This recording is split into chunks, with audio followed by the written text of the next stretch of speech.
Eu convido aos amados irmãos, a igreja,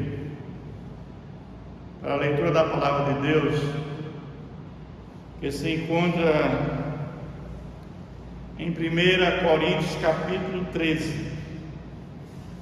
Vamos ler do versículo 1 ao versículo 13. 1 Coríntios capítulo 13, versículos 1 ao versículo 13. Ainda que eu fale as línguas dos homens e dos anjos, se não tiver amor, serei como bronze que soa, ou como símbolo que retine. Ainda que eu tenha o dom de profetizar, e conheça todos os mistérios e toda a ciência, ainda que eu tenha tamanha fé, a ponto de transportar montes, se não tiver amor, nada serei.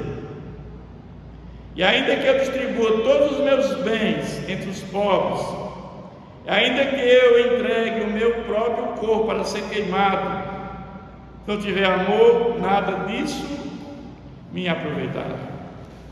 O amor é paciente, é benigno, o amor não arde em ciúmes, não se ufana, não se ensoberbece, não se conduz inconvenientemente, não procura os seus interesses, não se exaspera, não se ressente do mal, não se alegra com a injustiça, mas regozija-se com a verdade.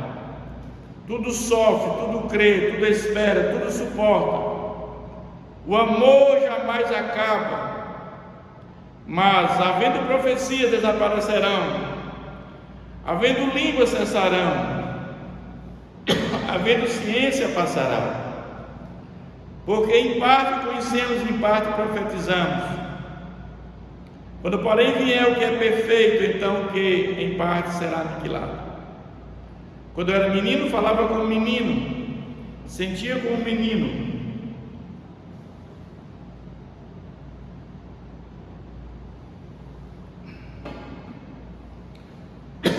pensava como menino. Quando cheguei a ser homem, desisti das coisas próprias do menino, porque agora vemos como em espelho obscuramente, então veremos face a face. Agora conheço em parte, então conhecerei como também sou conhecido. Agora, pois, permanece a fé, a esperança e o amor. Esses três, porém, o amor, porém o maior desses é o amor. Amém, meus irmãos? Vamos falar com Deus. Senhor, nosso Deus, nosso Pai, pedimos, Senhor, que Teu Santo Espírito venha nos instruir, nos capacitar para a explicação da Tua palavra, Pai. Que esse texto venha nos ensinar, Senhor, uma vida de amor, aquele amor que o Senhor nos ensinou, um amor incondicional, Pai. Tua palavra diz que o amor é a evidência daqueles que são convertidos. Que ele seja atuante da nossa vida, meu Pai. Que o amor prevaleça nas nossas vidas. Orando e agradecendo em nome de Jesus. Amém. Meus irmãos, eu quero, à luz desse texto bíblico, tratar do seguinte tema: o amor é superior a dons espirituais. O apóstolo Paulo, ele foi o maior missionário do primeiro século. Um homem que perseguia o povo de Deus, ou seja, o próprio Jesus. Ele tem um encontro com Deus. Jesus aparece aquele homem e ele agora muda a sua história. O homem que escreve 13 livros do Novo Testamento. Então o apóstolo Paulo ele fundou várias igrejas. Ele empreendeu 3 viagens missionárias. Na primeira viagem ele foi ali para a região da Galácia, e fundou as igrejas de Icônio, Derbe e Listra. Na segunda viagem ali na Macedônia, Tessalônica, Filipos, Corinto e Colossos, e na terceira foi em Éfeso. Mas de todas as igrejas que Paulo fundou, a igreja de Corinto era muito problemática, porque não havia unidade naquela igreja. Havia uma discussão muito grande, que eu sou de Apolo, eu sou de Paulo, outro de Pedro, e Paulo vai dizer: por acaso Cristo está dividido? Porque na realidade eles não aceitavam Paulo até como apóstolo, porque eles entendiam que Paulo não conviveu com Jesus. Paulo vai dizer: olha, eu tive um encontro com Jesus, embora fora de tempo, mas eu tive esse encontro com Jesus. E os líderes eram orgulhosos, eram soberbos e arrogantes, se achavam conhecedores da palavra de Deus, porque Corinto tinha muita filosofia, muitos filósofos, e aqueles que iam se convertendo eram orgulhosos, mas havia impureza dentro da própria igreja, e sem arrependimento, ao ponto de possuir a mulher do próprio pai. Havia censura dos irmãos, levando questões aos tribunais, assuntos que deviam ser tratados dentro da igreja, estavam levando para fora da igreja, externalizando assuntos da igreja para tribunais, para homens impuros. E Paulo está advertindo sobre isso. Paulo, em algumas situações nessa igreja, Paulo defendia o celibato, porque havia um momento político muito forte, na época de Nero, perseguição à igreja, com Cláudio, com Nero. E ele defende nessa situação, essa é o celibato. Ele faz também a advertência à igreja, ao povo de Israel: pensa que está em pé para que não veja que não caia. E naquela cidade havia muita prostituição, e ao tal ponto das mulheres honradas usar o véu, porque existiam muitas prostitutas e andavam de cabelo cortado, sem véu.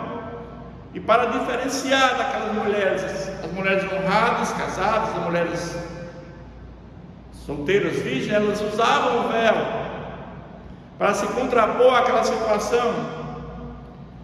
E o fato é que dentro da própria igreja que elas se converteram, Paulo vai dizer que não há mais distinção, e elas agora não querem mais usar o véu dentro da própria igreja. Paulo aconselha que usem, para aqueles que vão chegando da igreja não se escandalizem,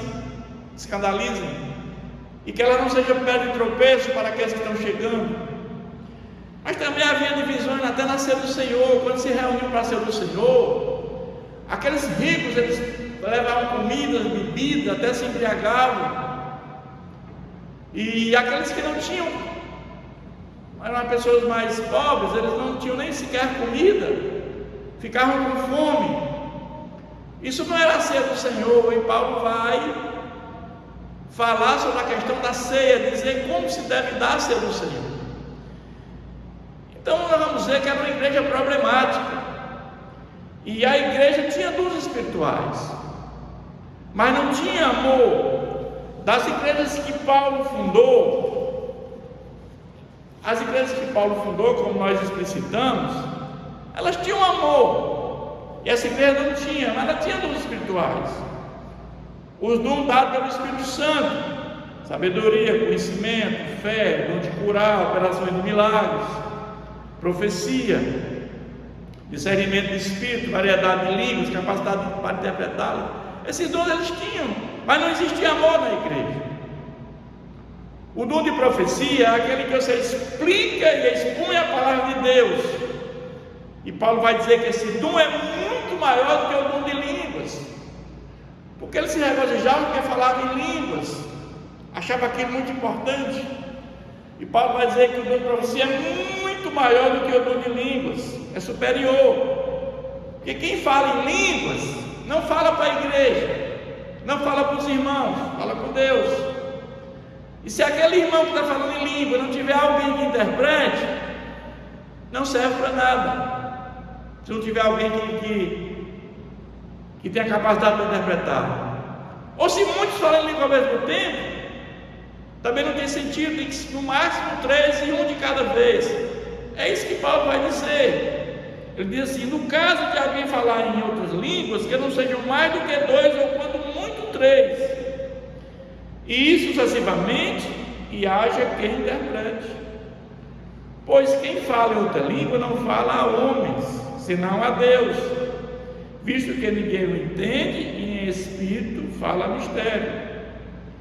Aí o fato, meus irmãos, é que hoje em dia não existe mais apóstolos nem profetas. A Bíblia está fechada, o cânon está fechado.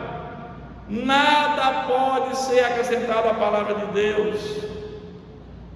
Quando eu vejo pessoas se intitulando apóstolo, profeta no dia de hoje, isso é heresia, porque a Bíblia é muito clara que não há mais no dia de hoje apóstolos nem profetas. Mas Paulo vai dizer que o amor é o dom supremo. Mas qual o significado do amor? Sentimento romântico, sentimental, o atraso entre duas pessoas de sexo diferentes. Mas vamos ver que o amor, essa palavra está distorcendo no dia de hoje. Nós já ouvimos muito no Brasil e no mundo pessoas dizer que mataram por amor. Esse amor, isso não é amor, isso não é um tipo de amor. É uma palavra adulterada no seu significado do ponto de vista bíblico, porque o amor é aquele amor sacrificial, puro, genuíno, não busca interesse, um amor que Cristo nos amou de forma incondicional, está com o outro até as últimas consequências. Esse é o amor bíblico, o amor que Deus nos ensinou. Paulo ele começa as suas cartas elogiando as igrejas que ele fundou pelo amor, com exceção da igreja de Corinto. A igreja de Corinto tinha dons, mas não tinha amor. E Paulo elogia dessa por esse motivo dos dons espirituais que ela possuía. Mas essa igreja fazia acepção de pessoas, e ela não tinha amor pelas pessoas. Esse era o grande problema da igreja de Corinto. Ele no capítulo 12 fala dos dons espirituais, no capítulo 14 ele fala do dom de profecia, que é maior que o dom de língua, mas ele no 13 ele inclui exatamente essa questão do amor. Ele faz uma interseção, e ele fala da superioridade do amor, da natureza do amor e da eternidade do amor. Se esteja com o direito, ele fala esses 3 assuntos básicos. E quem tinha esses dons espirituais se achavam ou se consideravam mais espirituais do que os outros crentes, e ficavam vaidosos e orgulhosos por isso. E Paulo ele vai mostrar aqui nesse texto bíblico que os dons espirituais não são para a vida toda, mas que o amor vai triunfar, porque o amor é eterno. E Paulo vai trabalhar aqui esses 5 dons espirituais mais cobiçados da igreja. Ele fala do dom de língua, de ciência, de profetizar, de fé. E esses dons, no lugar de acrescer, no lugar de valorizar, de crescimento da igreja, estava havendo a divisão por imaturidade, porque não tinha amor, não havia amor entre os irmãos. Mas Paulo vai dizer que o amor é muito superior a todos os dons.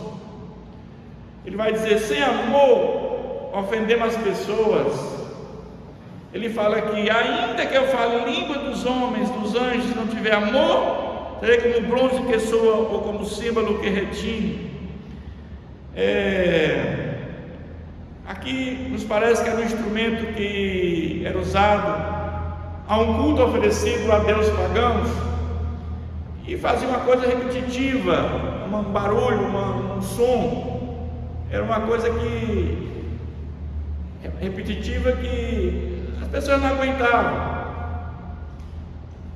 E da mesma Paulo compara: se não tiver amor, vai se cansar, você vai ferir as pessoas. Mas ele vai dizer que ainda que eu tenha o dom de profetizar e conheça todos os mistérios, toda a ciência, ainda que eu tenha tamanha fé a ponto de transportar muitos, se não tiver amor, nada serei. Os maiores dons eles entendiam que tinham. Esses dons eram o crente super espiritual. Eram esses 5 dons que eram os mais conhecidos. Mas Paulo está dizendo: sem amor nada serei. Por que Paulo fala isso? Meus irmãos, todos esses dons desaparecerão quando um dia Jesus voltar pela segunda vez. Lá na eternidade não precisamos mais desses dons, nem um dom desse. Mas o amor vai continuar. Deus é amor. Nós vamos continuar lá na eternidade amando a Deus, porque o amor nunca morre. Então o amor é maior do que tudo. O amor jamais desaparecerá. Os dons espirituais desaparecerão, mas o amor jamais. O amor é a evidência do verdadeiro convertido.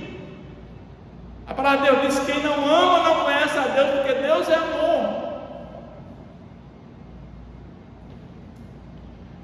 E ele vai dizer no versículo 3: ainda que eu distribua todos os meus bens aos pobres, que eu entregue o meu próprio corpo a ser queimado, não tiver amor, nada disso aproveitará. Existia naquela época no Antigo Testamento, deuses pagãos, que os pais chegavam a oferecer os filhos para sacrifício. É uma alusão a isso aqui. Nós conhecemos bem o profeta Ezequias, homem de Deus.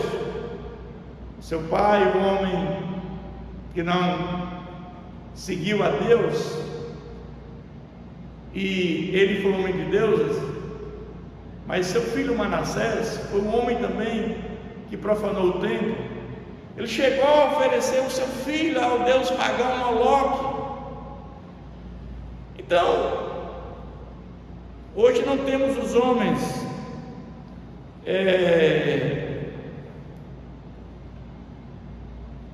fazendo mais esse sacrifício hoje no cristianismo, mas eu creio que algum lugar do mundo ainda existe algum país da África que talvez faça algum tipo de sacrifício. Mas nós temos hoje tipo homens bomba, que levam lavagem cerebral e de repente acham que se morrer vão para o paraíso lá e tem uma coisa muito melhor, porque é feita uma lavagem cerebral nessas pessoas. Mas ele também vai falar da natureza do amor. Ele vai dizer aqui no versículo 4: o amor é paciente, é benigno, o amor não arde em ciúmes, não se ufana, não se ensoberbece. Ou seja, o amor, ele é capaz de suportar, ele é longânimo, é paciente. Quando Jesus estava na cruz, a primeira palavra que Jesus proferiu, ele diz: Pai, perdoa porque não sabem o que fazem. Jesus sabia que aqueles homens na cruz, que estavam executando Jesus, eles poderiam vir a crer. Então Deus é longânimo, Deus é paciente para conosco, porque Ele espera que o Espírito Santo venha convencer, para que eles possam ter salvação e vida eterna. Deus quer que todos se salvem e cheguem ao pleno conhecimento da verdade. Evidentemente que muitos não querem saber de Deus e vão se perder e não vão ter descanso eterno, não vão ter sofrimento eterno. Então o amor é isso, o amor é paciente, é benigno, o amor não arde em ciúme, não se ufana, se ensoberbece, não se conduz inconvenientemente, não procura seus interesses, não se exaspera, não se ressente do mal, não se alega com injustiça, mas regozija-se com a verdade.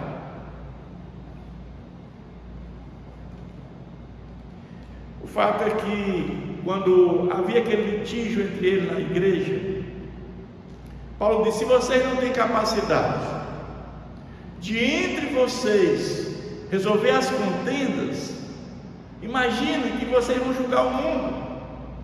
Porque a palavra de Deus diz que quando Jesus voltar pela segunda vez, Jesus volta com os anjos e com a alma daqueles que se salvaram, que já estão lá no terceiro céu. Então, se essas pessoas não têm paciência com os problemas mais impacientes com as pessoas,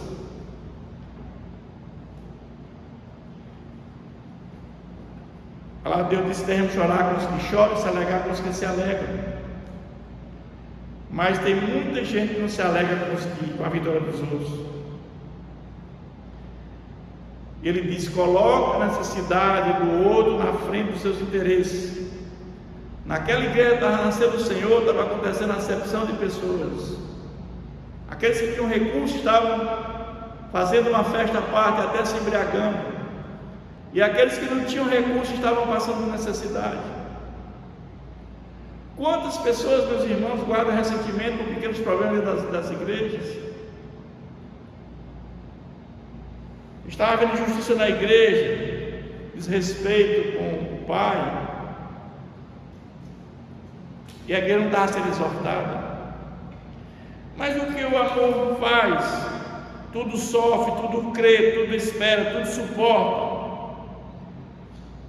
O amor é abrir mão do direito em detrimento ao irmão. Não ser pedra de tropeço para o seu irmão.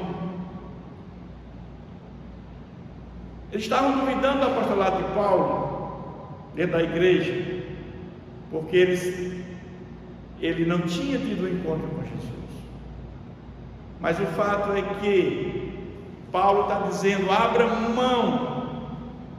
Tinha situações que Paulo dizia: se você tem um crente fraco, ele não está fortalecendo na fé, e se você faz alguma coisa que venha a escandalizar esse irmão, não faça. Embora você tenha certeza que não há problema nenhum, você não está contrariando a Deus em nada, mas não faça, porque esse crente fraco, essa sua atitude pode ser pedra de tropeço para esta pessoa. Mas o fato é que o amor é eterno e nunca vai acabar. Então nós vamos dizer que todos os dons desaparecerão. Após a segunda vinda de Jesus, nenhum dom ficará, todos desaparecerão. Lá na eternidade, não vamos precisar de dom de língua, de conhecimento, de profecias, mas vamos precisar do amor, porque o amor nunca morre. No céu, todos os dons ficarão obsoletos, só restará o amor. É por isso que o amor é muito maior do que os dons espirituais. Mas eles valorizavam muito mais os dons espirituais do que o amor naquele coisa. Conheceremos a Deus na eternidade, e a vida eterna é essa. Nós vamos passar toda a eternidade para conhecer Deus. Deus é tão grande que Ele é muito maior do que tudo que Ele criou. Deus é infinito, o mundo é finito. Embora seja muito grande o universo, mas Ele é finito. Mas Deus é infinito. E o infinito não cabe no finito. Ou seja, não cabe naquilo que Ele criou. Quando tudo acabar, conheceremos a face de Deus. E o maior de tudo é o amor. Quem ama, cumpriu a lei. E nós cumprimos a lei através de Jesus na cruz. Ninguém se salva pela lei, porque a lei é complicada. Existia 613 mandamentos na lei, na Torá. Se você deixar de cumprir um, você não cumpre nenhum. Mas Deus fez isso em nosso favor. Ele foi substitutivo em nosso favor. A morte vicária em nosso favor. tornou maldito em nosso lugar, levando sobre si todos os nossos pecados. Amar a Deus é amar a próprio, resume toda a lei. Mas eu quero concluir dizendo, meus irmãos, que agora, pois, permanecem a fé, a esperança e o amor. Esses três, porém, o maior deles é o amor. A ressurreição de Cristo é o penhor da nossa ressurreição. Porque Jesus ressuscitou, nós também ressuscitaremos um dia, num corpo glorificado. Mas os vivos serão transformados quando Jesus voltar pela segunda vez. Nós sabemos que Ele volta com os anjos e com a alma daqueles que se salvaram, e aqueles que morreram em Cristo ressuscitarão no corpo glorificado, juntamente com a sua alma, estarão com Ele por toda a eternidade. Os que estiverem vivos na segunda vida de Jesus serão transformados e estarão com Ele por toda a eternidade. E aqueles que morreram sem Cristo, e aqueles que estiverem sem Cristo na segunda volta de Jesus, irão passar toda a eternidade no sofrimento eterno. E aí, meus amados, sede firmes e inabaláveis, sempre abundantes na obra do Senhor, sabendo que no Senhor o vosso trabalho não é vão. Ou seja, tudo o que fazemos, Deus Ele está contabilizando tudo o que nós fazemos. O nosso maior desafio aqui neste mundo é uma vida em obediência à palavra de Deus. Vivemos num mundo decaído pelo pecado, e o inimigo, ele quer destruir as famílias, ele quer levar um monte de pessoas com ele, que ele já foi condenado. Na primeira vinda de Jesus, Satanás foi amarrado e condenado. Os seus dias estão contados. Quando Jesus voltar, ele será lançado no lago de fogo, que é a segunda morte. Então ele está aprisionado, no sentido de ele perder os poderes, só vai até onde Deus permite. E o mundo vive nessa situação. Que nós possamos cada vez mais, através da palavra de Deus, com oração e com jejum, fazer isso para enfrentar o inimigo, meus irmãos. Que Deus nos abençoe. Eu convido aos irmãos para curvar suas cabeças, fechar seus olhos. Mais uma vez agradecer a Deus por esse momento. Senhor, nosso Deus, nosso Pai, nossa gratidão por esta palavra, Pai. O Senhor nos instrui, que possamos cada vez mais, Senhor, amar ao próximo como amamos a nós mesmos, amar ao nosso próximo como o Senhor nos amou de forma incondicional, que possamos amar o nosso próximo como o Pai amou o Filho. O Senhor nos ensinou isso, o Senhor nos deixou isso escrito na sua palavra, Pai. E entendemos que a evidência que nós fomos regenerados, que nós fomos convertidos, é o amor em nossos corações, Pai. Que esse amor nunca morra, que ele perdure para sempre nos nossos corações. É assim que nós te agradecemos, em nome de Jesus. Amém.